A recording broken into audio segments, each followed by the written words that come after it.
ॐ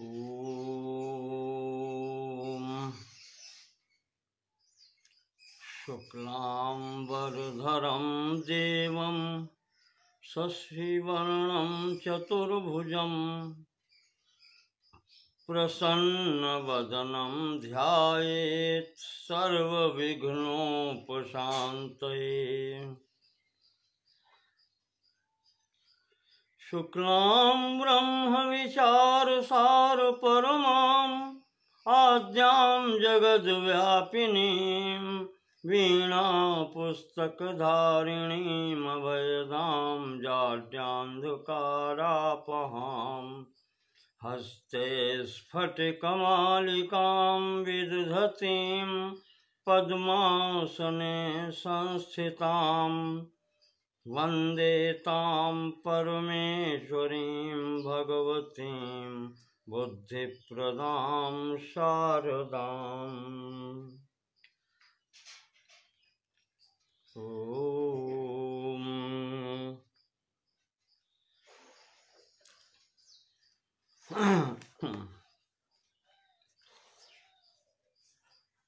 कल हम सांख्य दर्शन के अंतर्गत आचार्य ईश्वर कृष्ण प्रणीत सांख्य कारिका की 5वीं कारिका तक पहुंचे थे।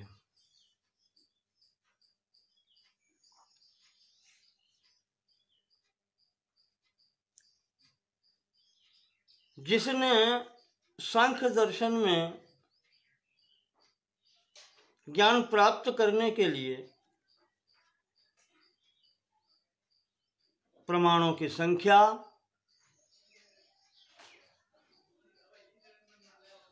अर्थात 3 प्रमाण,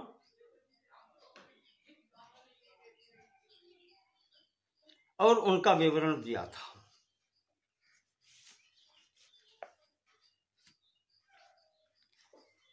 इसी क्रम को आगे बढ़ाते हुए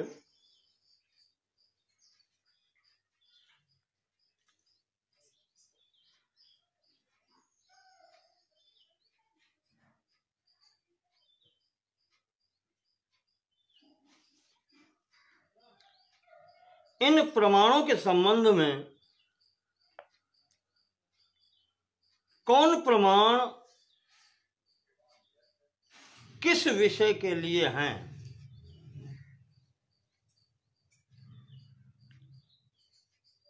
इसका निरूपण अगली कारिका में आचार्य करते हैं।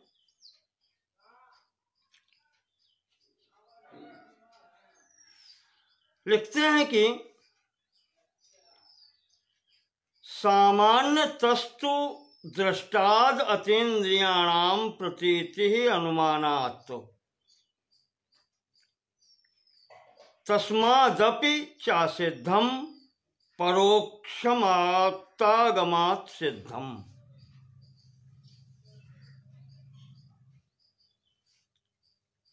यह 6ठी कारिका है।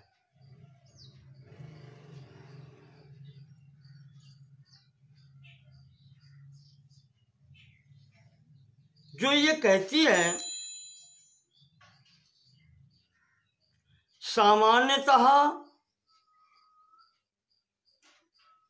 दृष्टात्,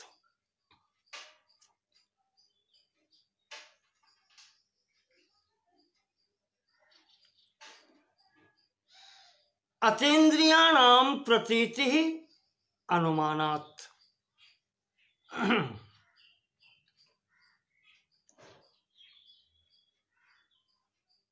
तस्मात् अपि च असिद्धम्।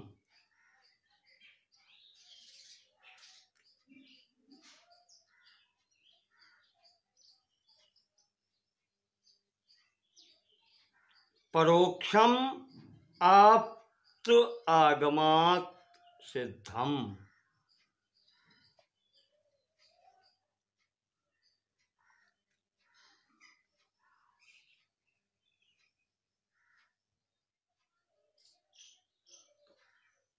भाव ये हुआ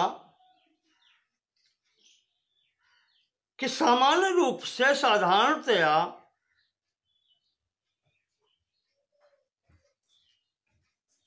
जो इंद्रिय ग्राह्य विषय हैं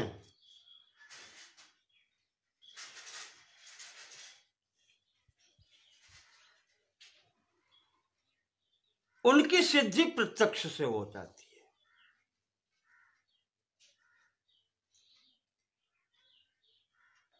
दृष्टांत,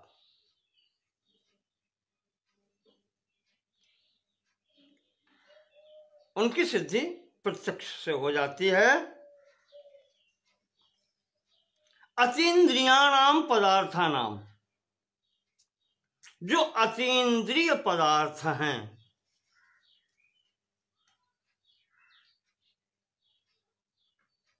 गौड़पाद जी कहते हैं इंद्रियाणि अतीच्य वर्तमाना नाम, जो वर्तमान हैं पर इंद्रिय गम्य नहीं है, इंद्रियों की सीमाओं से परे।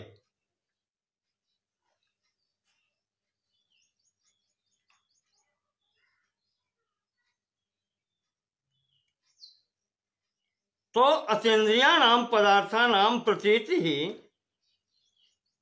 अनुमानात् भवति,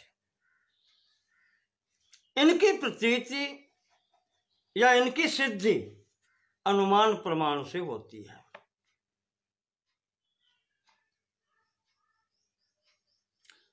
तस्मादपि च सिद्धम, और जिन पदार्थों की सिद्धि इन दोनों से नहीं होती, प्रत्यक्ष से भी नहीं होती और अनुमान से भी नहीं होती, परोक्षम, ऐसे जो परोक्ष पदार्थ हैं यानी जो प्रत्यक्ष नहीं है, उनकी सिद्धि शब्द प्रमाण से होती है। आप्त और आगम दोनों शब्द प्रमाण हैं, शब्द प्रमाण से उनकी सिद्धि होती है।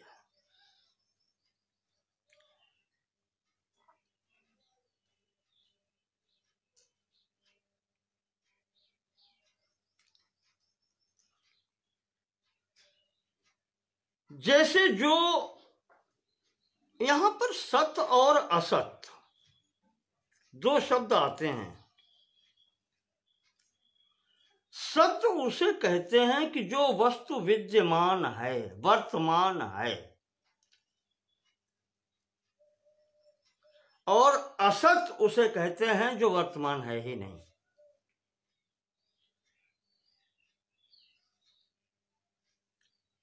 और जो वर्तमान नहीं है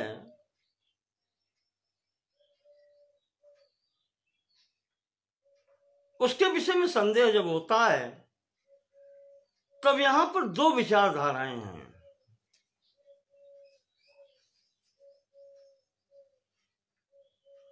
सांख्य कहता है, जैसा कि गीता में आया है, कि ना सतो विद्यते भावो,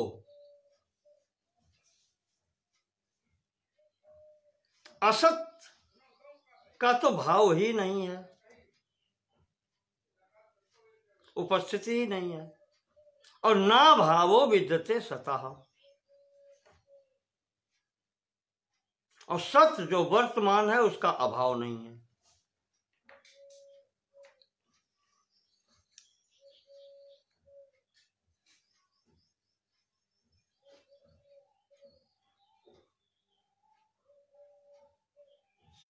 सांख्य दर्शन में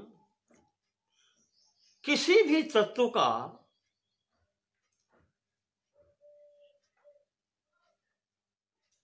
अभाव नहीं माना है।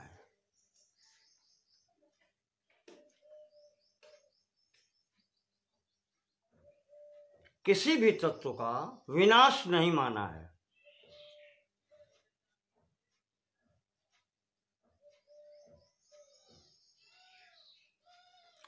उस वस्तु का उसके कारण में लय माना है। लय होना, विलीन हो जाना।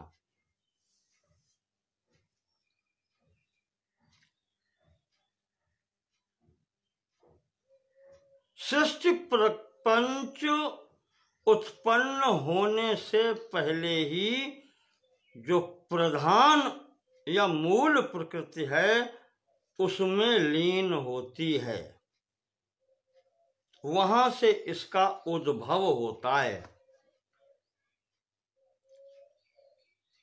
और अंत में भी विनाश न हो करके ये प्रपंच, ये सब जो कार्य है वो अपने कारण में, मूल प्रकृति में लीन हो जाता है, लय हो जाता है।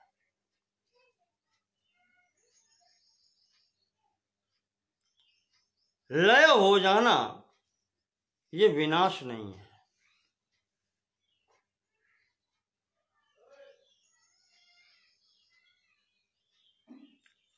तो असत इसमें लय स्थान को माना गया है। दूसरे में और जगहों पर असत को विनाश मान लिया गया है कि है ही नहीं। अगर उस स्थिति में माने तो यहां पर फिर न दिखलाई पड़ने वाली वस्तु कोई है ही नहीं। पर यहां पर किसी भी वस्तु का आत्यंतिक विनाश नहीं है। तो इसीलिए यहां पर कहते हैं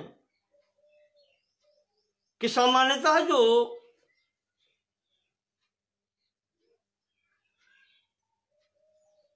इंद्रियों के द्वारा जो पदार्थ जाने जाते हैं उनका प्रत्यक्ष इंद्रियों के द्वारा हो जाता है, उसके लिए प्रत्यक्ष प्रमाण है। और जिनका जो अतीन्द्रिय हैं, इंद्रिय गम्य नहीं है परंतु वर्तमान है,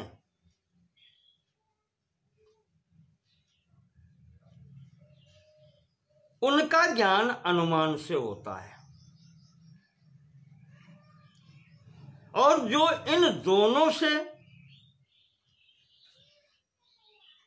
जिनका ज्ञान नहीं हो पाता उनके लिए फिर शब्द प्रमाण है, आप्त और आगम।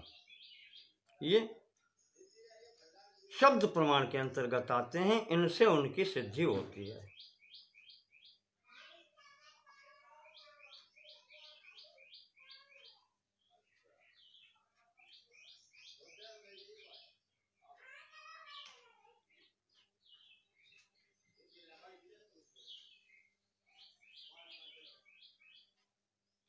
जैसे यहां पर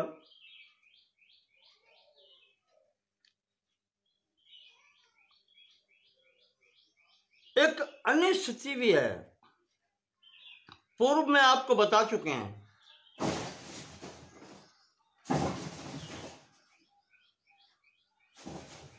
सांख्य दर्शन के अंतर्गत कारण में कार्य की उपस्थिति मानी गई है, इसी को कहते हैं सत्कार्यवाद।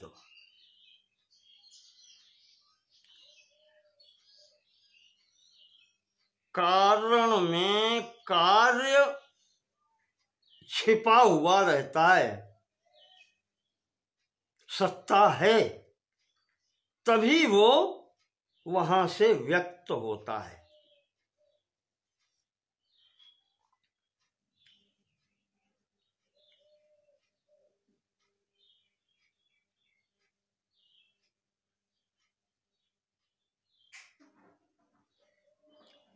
जिस वस्तु का हमें प्रत्यक्ष हो चुका है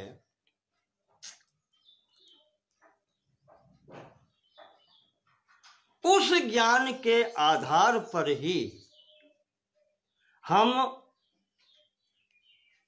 अनुमान करते हैं। ध्यान दीजिएगा इस बात का कि जो अनुमान प्रमाण है वो प्रत्यक्ष पर आधारित होता है।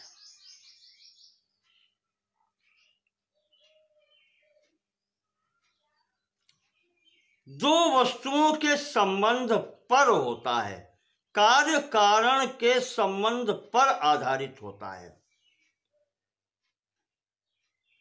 जो हम पहले प्रत्यक्ष अनुभव कर चुके हैं,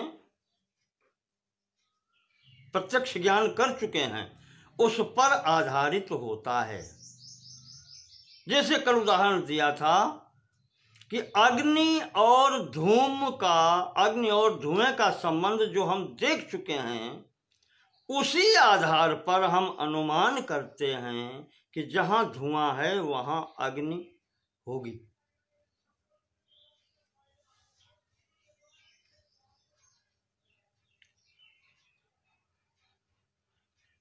तो इस स्थिति में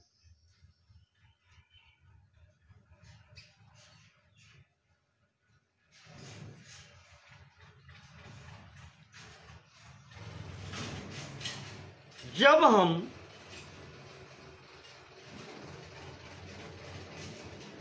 देखते हैं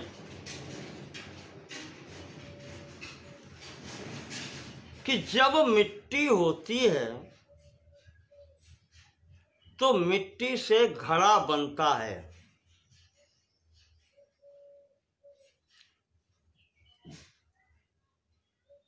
तो मिट्टी में घड़ा अदृश्य रूप से स्थित होता है, अन्यथा मिट्टी से घड़ा नहीं बन सकता था। ये सत्कार्यवाद है।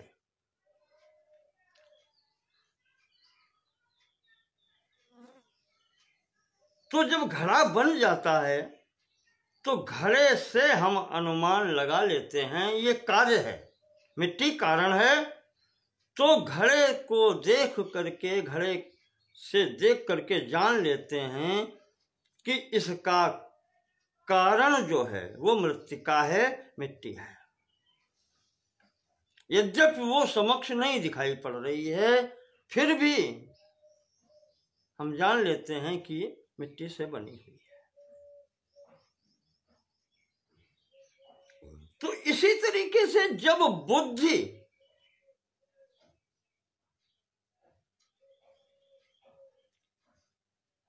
की उपस्थिति हम देखते हैं, सत्ता देखते हैं, तो उससे जान लेते हैं कि इसका कारण भी अवश्य है और वही मूल प्रकृति है।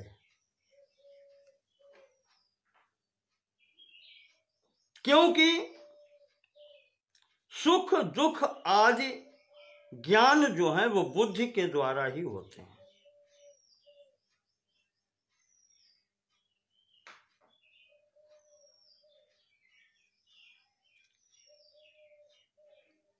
तो जब महत् तत्व है, यह कार्य है, तो इसका कारण भी अवश्य होगा।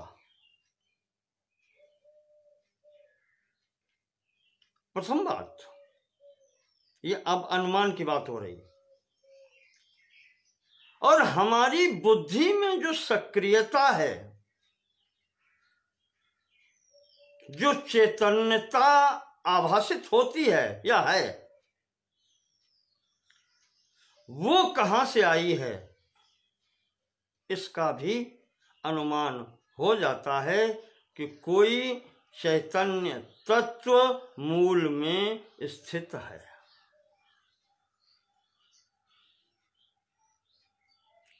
तो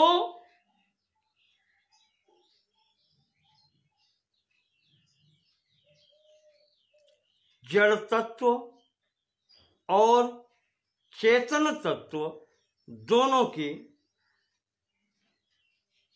यहां पर सिद्धि होती है अनुमान से।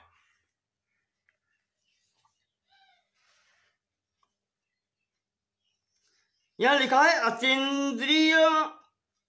अतीन्द्रियाणाम प्रतीति अनुमानात्। जहां पर इंद्रिय व्यापार नहीं हो पाता है, इंद्रिय सन्निकर्ष या इंद्रिय गोचरता नहीं हो पाती है, इंद्रियों से परे स्थिति हो जाती है,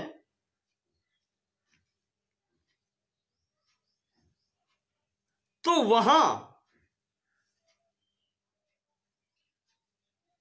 चाहे वो व्यक्त हो प्रकृति या अव्यक्त हो, उनका ज्ञान अनुमान से होता है।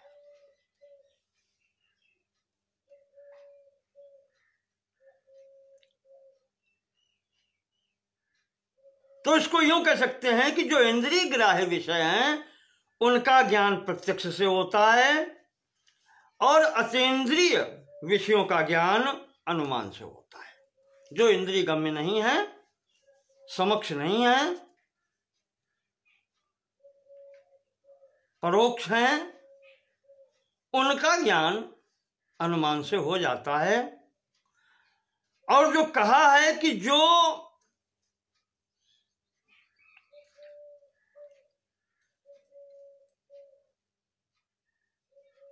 कहना चाहिए कि इन जहां पर ये दोनों प्रमाण कार्य नहीं करते हैं,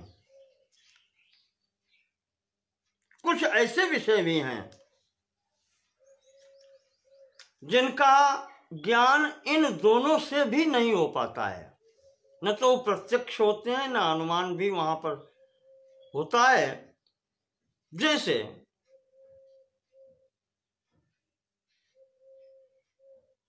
स्वर्ग काम यजेत, वही ले लीजिए।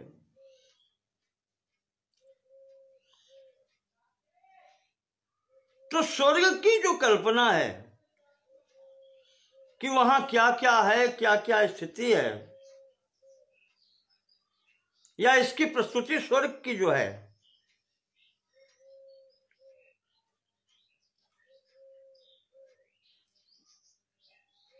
अब इनका ज्ञान यज्ञ से प्राप्त होने वाले फल के रूप में इन स्वर्ग आदि की प्रस्तुति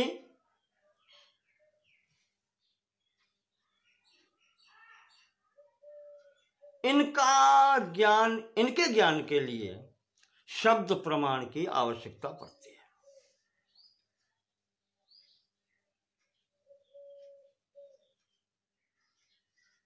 कि यहां पर प्रत्यक्ष भी कार्य नहीं करता और अनुमान भी कार्य नहीं कर पाता। तो यहां पर जो अतीन्द्रिय शब्द का प्रयोग हुआ है, इसका अर्थ यही है कि जो ये पदार्थ या वस्तु या विषय हैं, ये कभी भी इंद्रिय गोचर नहीं होते हैं, प्रत्यक्ष नहीं होते हैं।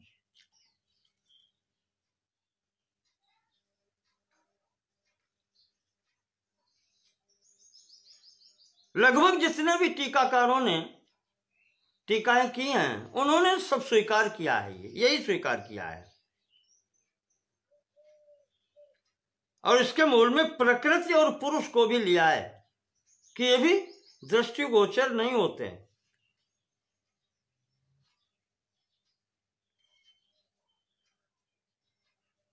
महत्त्व, अहंकार, पंच तन्मात्राएं, ये सब अतीन्द्रिया नाम की कोटि में ही आती हैं।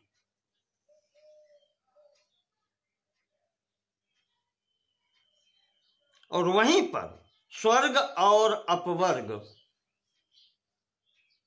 स्वर्ग और मोक्ष संबंधी विषय, ये भी विषय कहना चाहिए अतीन्द्रिय हैं, पर इनको प्रमाणित करने के लिए शब्द प्रमाण की आवश्यकता होती है।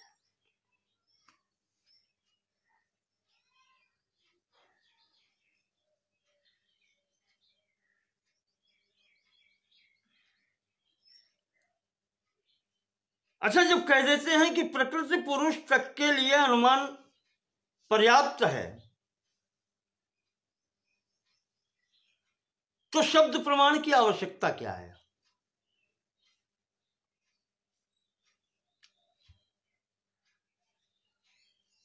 देखो, शब्द प्रमाण की आवश्यकता इसलिए है, जिसे आप कहते हैं मोक्ष,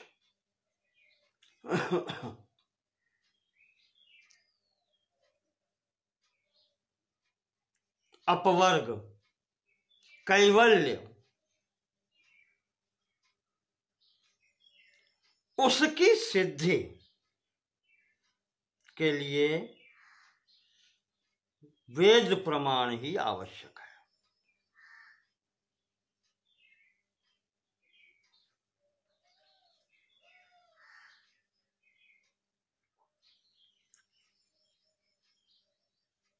और इनमें यहां तक तो अनुमान प्रमाण कार्य कर जाता है, पर महर्षि कपिल के वचनों के अनुसार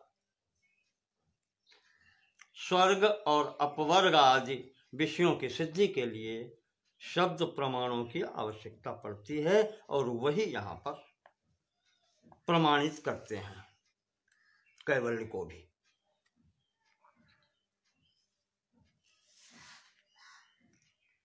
इसलिए यहाँ पर यह बताया गया कि इन तीनों प्रमाणों की आवश्यकता क्या है।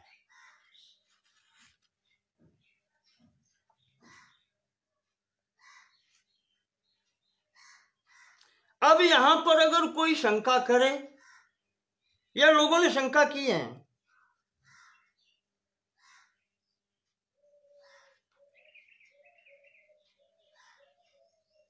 कि जिन वस्तुओं का अभाव है,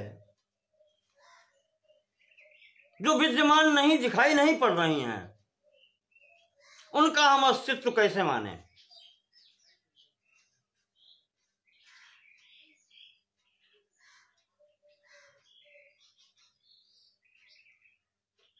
उनका अस्तित्व हम कैसे माने। उदाहरण के लिए आकाश कुसुम,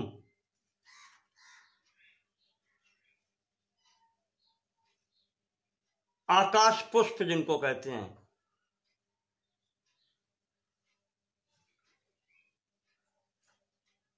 कहा इनकी तो सत्ता है ही नहीं, होता ही नहीं है।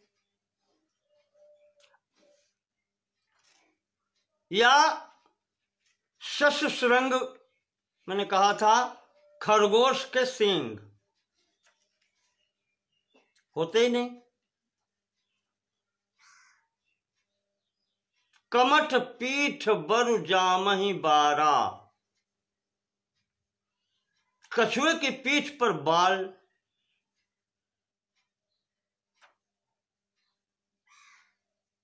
जब असत हैं, जब होते नहीं, तो हम उनका अस्तित्व मान कैसे लें। होते तो दिखलाई पड़ते हैं। तो जो वस्तु दिखलाई नहीं पड़ रही है, इंद्रिय गम्य नहीं है, उसको हम उसका अस्तित्व कैसे मान लें। ये लोगों की जब शंका हुई है, तो इसका उत्तर देते हुए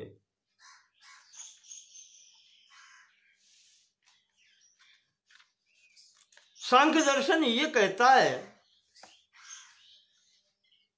कि ठीक है, ये तो तुम असत की बात कर रहे हो, हम आपको बतलाते हैं कि आपकी आंखें हों चाहे जो कुछ हो, प्रत्यक्ष वस्तु भी दिखलाई नहीं पड़ती। आप तो परोक्ष की बात कर रहे हो।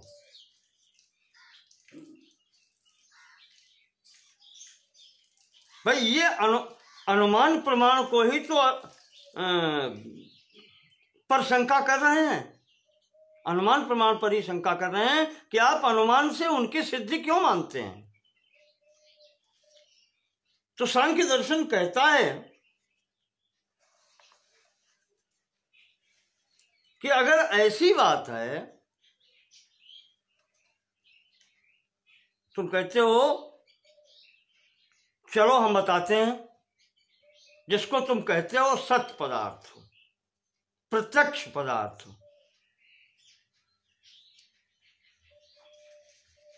उनकी स्थिति देखो।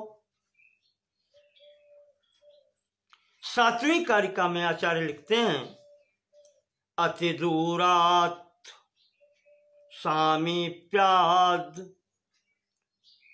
इंद्रिय घातात् मनोनवस्थानात् सौक्ष्म्याद् व्यवधानात् अभिभवात् समानाभिहाराच्च। 7वीं कारिका।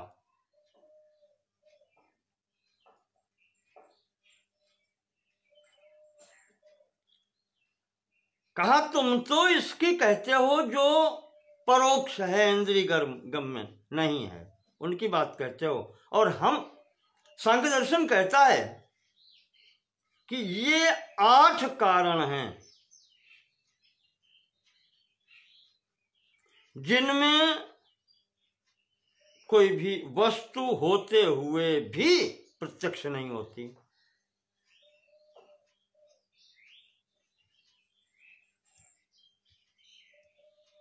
सत अवस्था में होते हुए भी, वर्तमान अवस्था में होते हुए भी वस्तु या विषय जिसको कहते हैं वो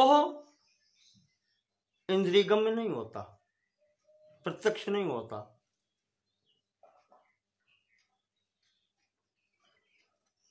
अति दूरात्। कौन कौन से बताए?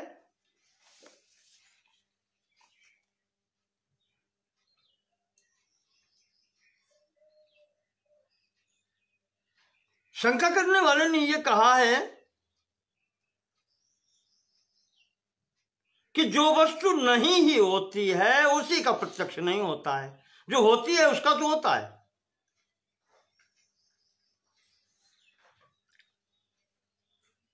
तो जो वस्तु समक्ष नहीं है, जो नहीं है, वही तो नहीं दिखलाई पड़ेगी या नहीं अनुभव में आएगी।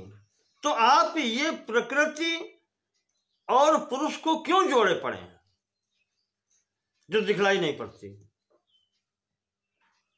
तो उसकी शंका का समाधान ये है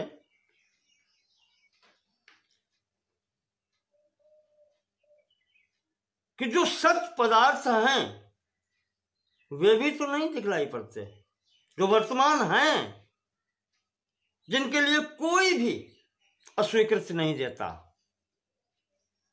अति दूरात्। प्रथम, कोई भी वस्तु या विषय बहुत दूर है।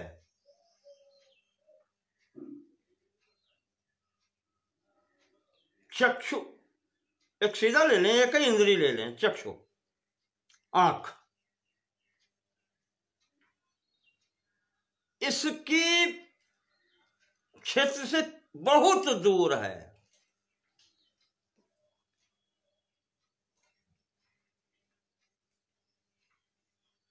वो भी दिखलाई नहीं पड़ता।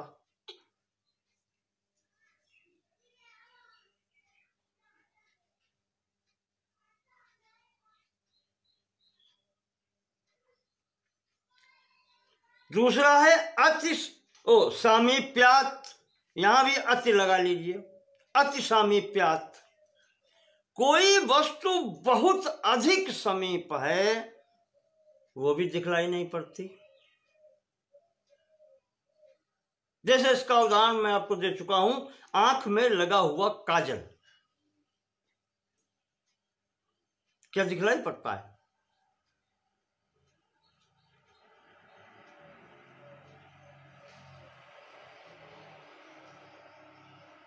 या आंख की ये जो बरौनी है, ये बाल जो होते हैं बरौनी, ये आपको दिखलाई पड़ते हैं क्या? अति सामीप्यात्। सत्ता है पर दिखलाई नहीं पड़ते। और तीसरा है इंद्रिय घातात्। इंद्रिय है पर उसकी शक्ति समाप्त हो गई। शक्तिहीन इंद्रिय है तो उससे भी प्रत्यक्ष नहीं होता। जैसे अंधे को दिखलाई नहीं पड़ता, नेत्रों की शक्ति समाप्त हो गई। नेत्र हैं, सम्मुख दिखाई पड़ते हैं, इसके नेत्र हैं, पर वो देख नहीं सकता।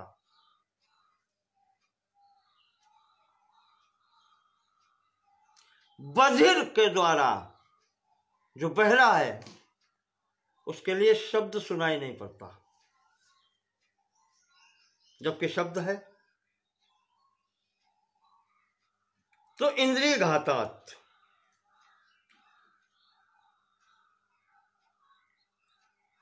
इंद्रिय की सामर्थ्य समाप्त होती। चौथा है मनोनवस्थानात्। मन की उपस्थिति न होने पर भी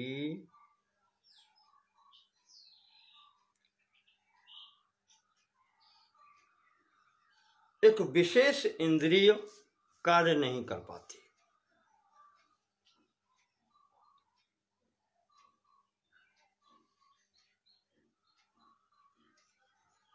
हम पुस्तक पढ़ रहे हैं, बहुत गंभीरता से मन मेरा आंखों के साथ में एकाकार है, चक्षुर इंद्रिय के साथ में मन है, तो पास से कौन निकल गया या कहीं कोई शब्द आकर के कान में पड़ता है, उधर वो उस इंद्रिय का व्यापार हमें सुनाई नहीं देता है, क्योंकि श्रोत्र इंद्रिय कर्ण इंद्रिय के साथ में मन नहीं था, मन चक्षु इंद्रिय के साथ में था। तो इंद्रिय, जिस इंद्रिय के साथ में मन होता है, वही इंद्रिय अपने विषय को गंभीरता से ग्रहण करती है।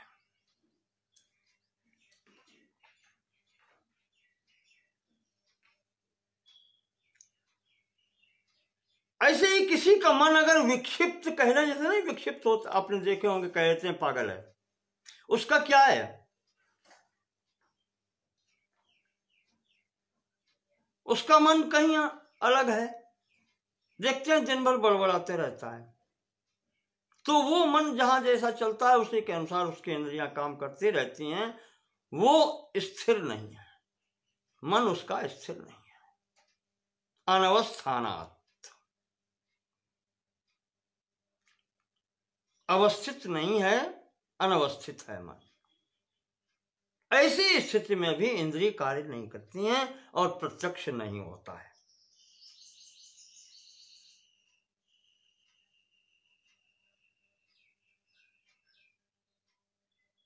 बड़ा अच्छा उदाहरण, दुष्यंत के चिंतन में बैठी शकुंतला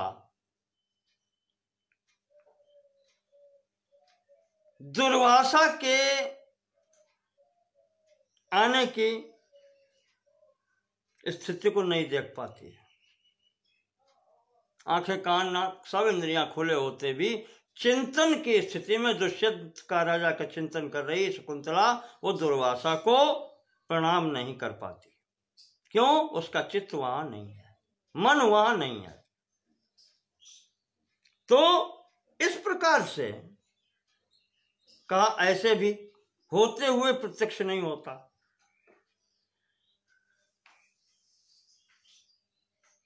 पांचवी बात कहते हैं सौक्ष्म्यात्, इतना सूक्ष्म है। जैसे आज की भाषा में, विज्ञान में कहते हैं परमाणु, कि हम इंद्रिय से उसको नहीं देख पाते, इंद्रिय से उसका प्रत्यक्ष नहीं होता। या लौकिक उदाहरण ले लें, धुएं के कण, धूल के कण,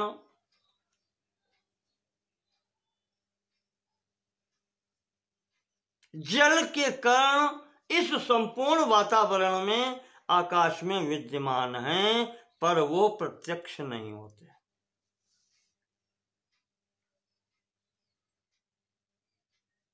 एक विधि विशेष से प्रत्यक्षता में आ जाते हैं। वो विधि विशेष न हो तो सामान्यतः दृष्टिपथ में नहीं आते, इंद्रिय गम्य नहीं है, जबकि सत्ता है, सत्य है, वर्तमान है।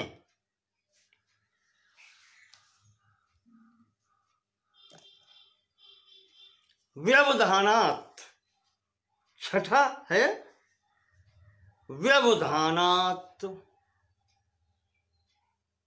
व्यवधान का मतलब कोई अवरोधक है बीच में, पर्दा जिसको कहते हैं, या दीवार कह लीजिए। कोई भी व्यक्ति इस दीवार के पीछे जब बैठा है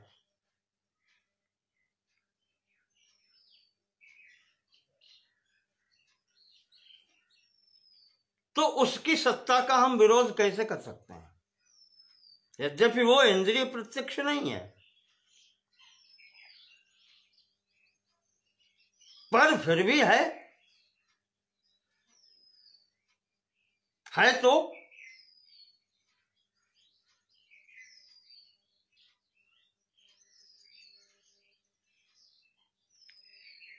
सातवां आता है अभिभवात।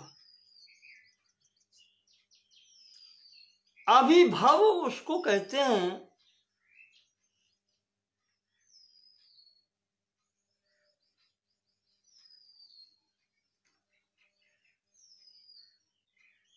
कोई वस्तु इतनी उत्कृष्ट है कि उसके सामने सब फीका पड़ जाता है।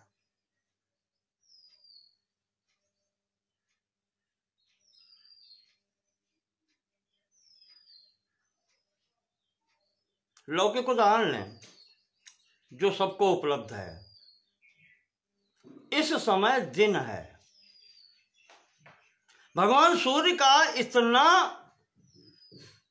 उत्कृष्ट, कहना चाहिए कि प्रकाश है कि चांद और तारे, अन्य ग्रह दिखलाई नहीं पड़ते। तो क्या उनकी सत्ता नहीं है? उत्कृष्ट के सामने तिरस्कृत व्यक्ति की क्या सत्ता नहीं है?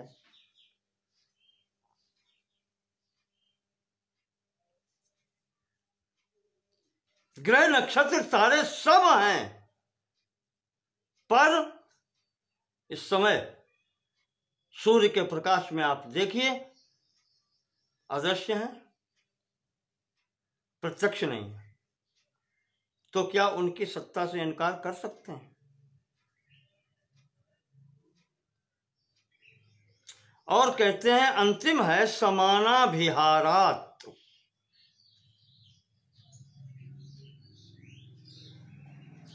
समान वस्तुओं का जो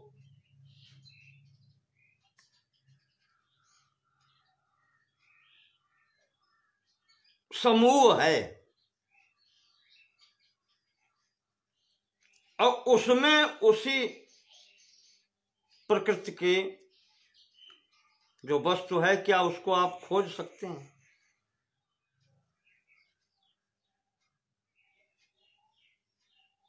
एक क्विंटल गेहूं का एक ढेर लगा है और उसमें एक दाना गेहूं का अलग से लेकर के और हम उसमें फेंक देते हैं। क्या किसी की क्षमता है जो वही दाना वहां से निकाल करके ला सकता है? समानाभिहाराच्च। आपने अलग से गेहूं का दाना उसमें डाला है, उसकी सत्ता है, पर आप उसको इंद्रिय गम्य नहीं कर सकते, प्रत्यक्ष नहीं कर सकते उसी को जो आपने स्वयं डाला है, मिलाया है उसमें। तो ये 8 स्थितियां ऐसे होती हैं कि वस्तु की सत्ता होते हुए भी उस विषय वस्तु की सत्ता होते हुए भी, जिसको आप सत्य कहते हैं, प्रत्यक्ष नहीं होता। और अंत में कहते हैं समानाभिहारात् च कहता है कि और भी स्थितियां हैं। ये तो 8 मैंने मुख्य मुख्य गिनाई हैं। ये च शब्द जो कहता है ये बहुत कुछ कहता है।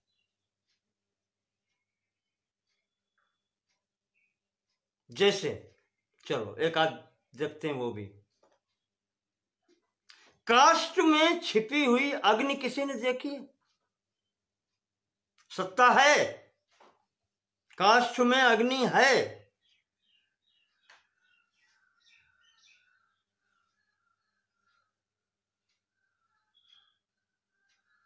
पर प्रत्यक्ष नहीं है।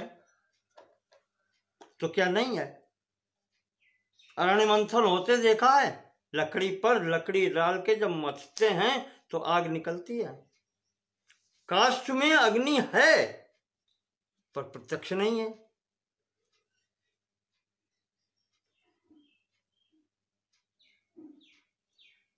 तो कहते हैं कि किसी वस्तु की अनुपलब्धि, उपस्थिति न होना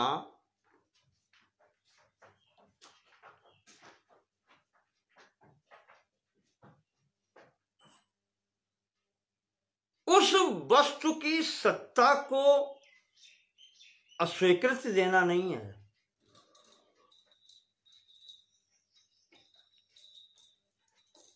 वो वस्तु असत्य नहीं है। प्रत्यक्ष न होने की स्थिति में, परोक्ष होने की स्थिति में भी वस्तु सत्य होती है।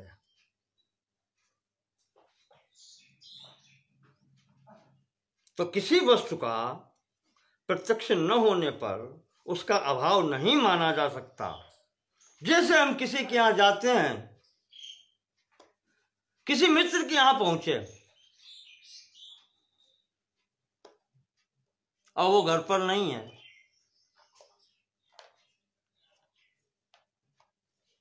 तो क्या उसकी सत्ता समाप्त हो गई? उसको मानेंगे कि नहीं मानेंगे? घर पर नहीं है पर है, सत्ता है उसकी, अनुपलब्धि है, आपको उपलब्ध नहीं हुआ पर सत्ता है।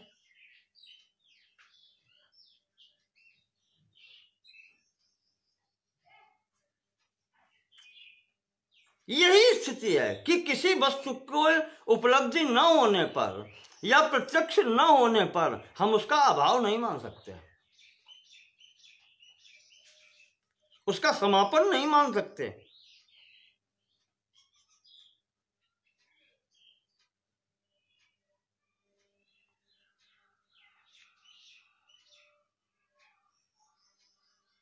अभाव हम कब मानते हैं? जब प्रत्यक्ष होने योग्य हो और तब प्रत्यक्ष न हो, उसका अभाव होता है। जैसे बात की थी,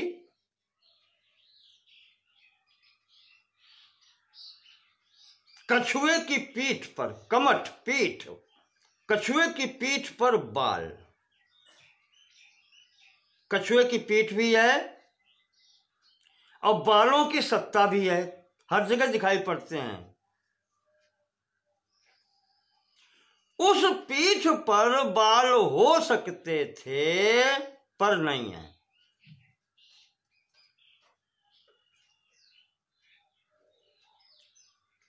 बाल जो हैं वो प्रत्यक्ष के योग्य हैं, इंद्री के द्वारा ग्राह्य हैं, पकड़ में आने वाले हैं, इंद्री से बालों का ज्ञान हो जाता है, पर वो वहां नहीं है, प्रत्यक्ष नहीं है, इसलिए उनका अभाव माना जाता है, इसलिए उन्हें असत कहा जाता है, असंभव कहा जाता है, होते ही नहीं।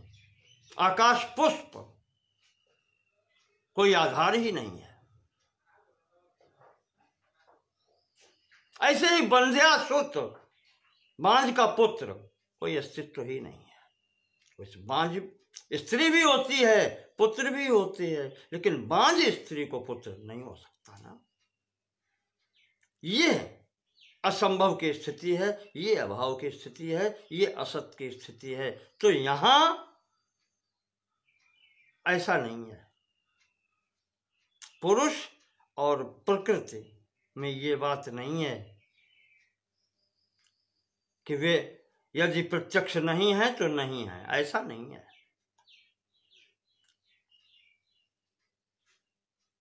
कार्य सत्य है इनका, तो कारण भी सत्य है। ये हैं।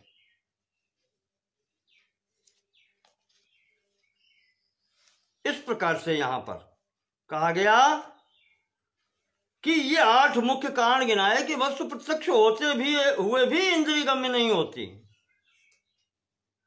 प्रत्यक्ष होते हुए भी प्रत्यक्ष नहीं होती, तो इनका अस्तित्व स्वीकार नहीं किया जा सकता।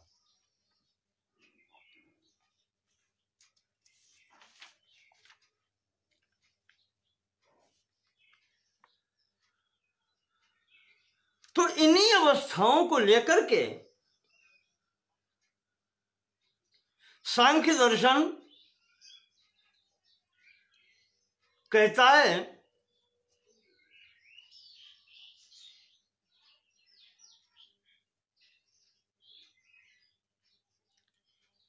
कि प्रत्यक्ष होते हुए भी इन कारणों से वस्तु इंद्रिय ग्राह्य नहीं होती है, पर उनकी सत्ता होती है।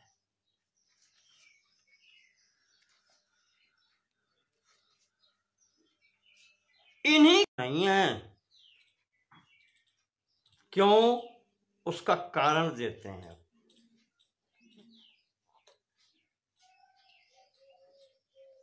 प्रकृति और पुरुष की उपस्थिति सिद्ध करने के लिए जो कुछ कहते आए हैं उसमें से ही उठा करके देते हैं कि यह प्रत्यक्ष क्यों नहीं है, और प्रत्यक्ष नहीं है यानी परोक्ष है, फिर भी है, ये सत्य है, सत्य है, असत्य नहीं है। अगली कारिका 8वीं ये कहती है सौक्ष्म्यात् तद अनुपलब्धिर नाभावात्।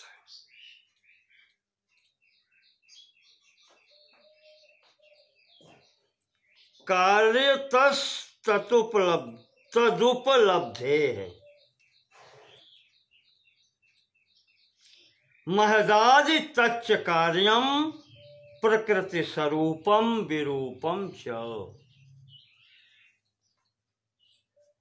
8वीं कारिका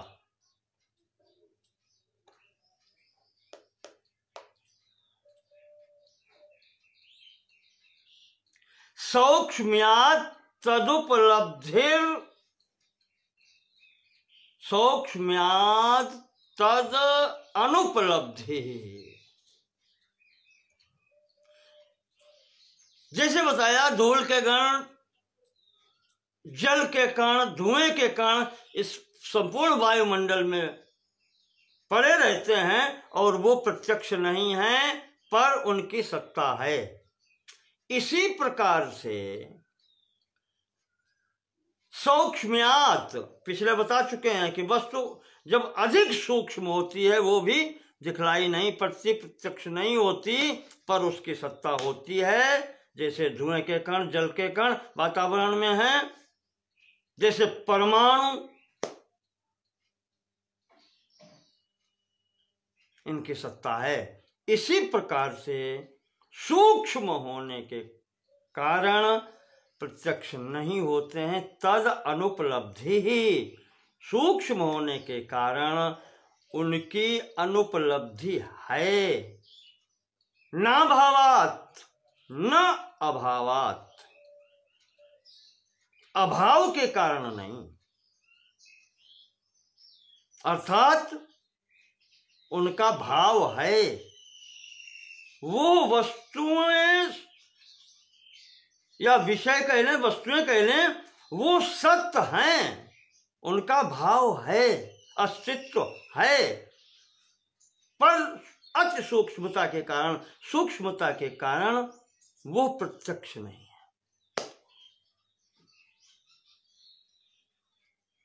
कार्यतस् तद उपलब्धि, उनकी उपलब्धि जब वो कार्य रूप में परिणित होते हैं तब दिखलाई पड़ती है। मैंने कहा था विशेष स्थिति में जब वो आते हैं तब तो वो दिखलाई पड़ते हैं, उनकी उपलब्धि हो जाती है। जैसे वातावरण में जल के कण हैं, आपको बताएं, एक गिलास में, पात्र में बर्फ डाल करके और कपड़े से पोंछ करके ऊपर से उसको बंद करके और आप वातावरण में रख दीजिए तो आप देखेंगे कि उसकी बाहरी सतह पर जल के कण आ जाते हैं। कहां से आते हैं? वायुमंडल से आते हैं। तो आते तो तभी हैं जबकि उनकी सत्ता है, पर वो चक्षुग्राह्य नहीं है, वो प्रत्यक्ष नहीं है, पर युक्ति विशेष से उनका प्रत्यक्ष हो गया।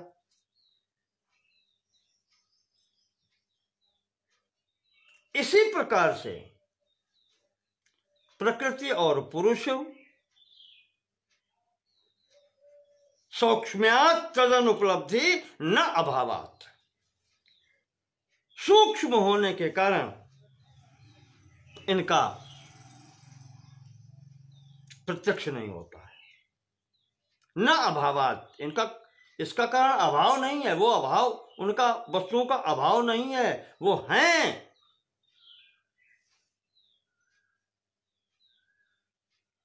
कार्यतः तदुपलब्धि, कार्य के रूप में उनकी उपलब्धि होती है, उनकी सत्ता सिद्ध हो जाती है। महदादि तच्च कार्यम, महत, मैंने कहा था सृष्टि में प्रकृति में जब विक्षोभ होता है पुरुष की उपस्थिति से तो प्रथम तत्व जो उत्पन्न होता है वो महत तत्व होता है।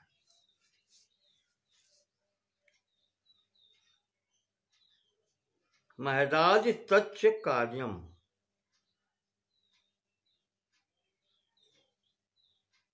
प्रकृति स्वरूपम विरूपम च। देखें आप,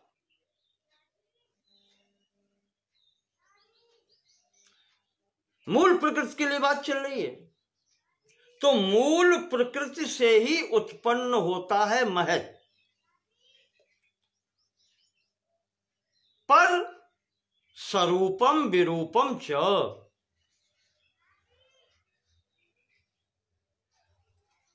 सदृश भी होता है, समान भी होता है और अलग भी होता है।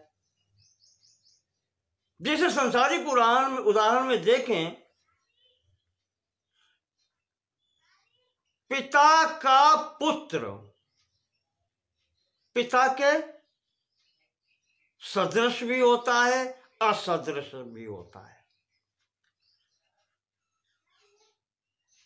कभी कभी रूप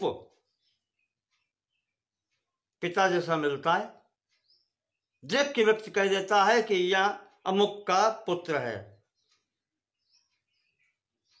विरूपम च, विरूपता कहां आती है? हो सकता है शील स्वभाव ऐसा न हो।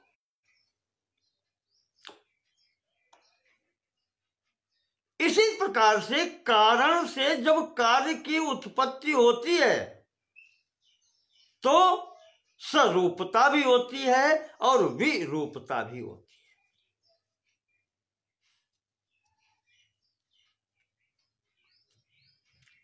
जो गुण मूल प्रकृति में थे, जो मूल प्रकृति की संरचना थी, सतोगुण, रजोगुण, तमोगुण की साम्यावस्था, वो सभी तीनों गुण यहां महत में भी आते हैं, वो जड़ता भी यहां आती है, पर विरूपम च, विरूप क्या होता है यहां पर? असदृशता क्या होती है कि यह बुद्धि चेतनवत व्यवहार करती है, यह प्रकृति से विरूपता है। सदृशता वही है कि जो कारण में सत्ता थी, ये सिद्ध करता है कि महत की सत्ता कारण में थी, सत्कार्यवाद है। तो इस कारण से जो गुण कार्य में हैं वो ये सिद्ध करते हैं कि इसका कारण ऐसा था। तो स्वरूपम में सिद्ध होता है कि इसकी जड़ वस्तु इसका कारण है, जहां से जड़ता है। और जहां पर इसमें विरूपम में चेतना आभासित होती है, वो चैतन्यवत व्यवहार करता है, जो इसमें सक्रियता आती है।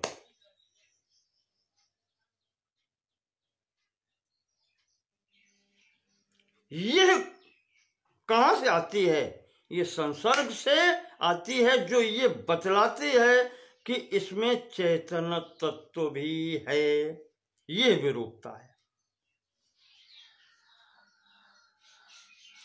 तो यह विरूपता भी ये सिद्ध करती है कि कोई दूसरा चेतन तत्व भी उपस्थित है मूल में। जड़ तत्व की भी सत्ता सिद्ध करता है यहां पर, और चेतन तत्व की सत्ता भी यह इनका कार्य जो महत है वो सिद्ध कर देता है। प्रत्यक्ष नहीं है, पर कार्य से, कार्यता तदुपलब्धे, कार्य से उस कारण की उपलब्धि हो जाती है। सत्ता सिद्ध हो जाती है कि ऐसा न होता तो ये हो ही नहीं सकता था।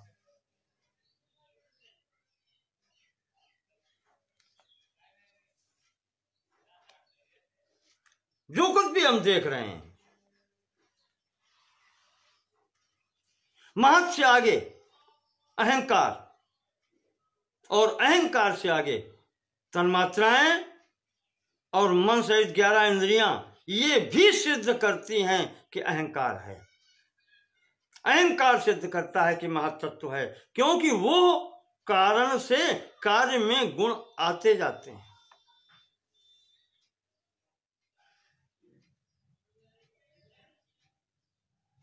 तो कार्य के द्वारा कारण का अनुमान होता है, सिद्धि होती है। तत्कार्यतस् तद उपलब्धे, उस कारण की उपलब्धि कार्य से हो जाती है। प्रत्यक्ष इसलिए नहीं होती कि अत्यंत सूक्ष्म है, और सूक्ष्म वस्तु इंद्रिय गोचर नहीं होती।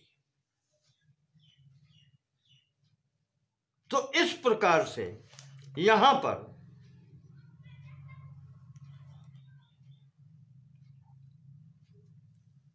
इनकी सत्ता सिद्ध की जाती है कि जो व्यक्ति वस्तु इंद्रिय गोचर नहीं है, प्रत्यक्ष नहीं है, तो उसका अर्थ ये नहीं है कि वो वस्तु है नहीं। उस वस्तु का अस्तित्व है। अगर उसका कार्य उपस्थित है तो कारण भी अवश्य ही है। इस प्रकार से इन्होंने यहां पर यह स्थिति बतलाई है। अब इसके आगे कार्य कारण सिद्धांत पर ही थोड़ी बात होगी मेरी समझ में।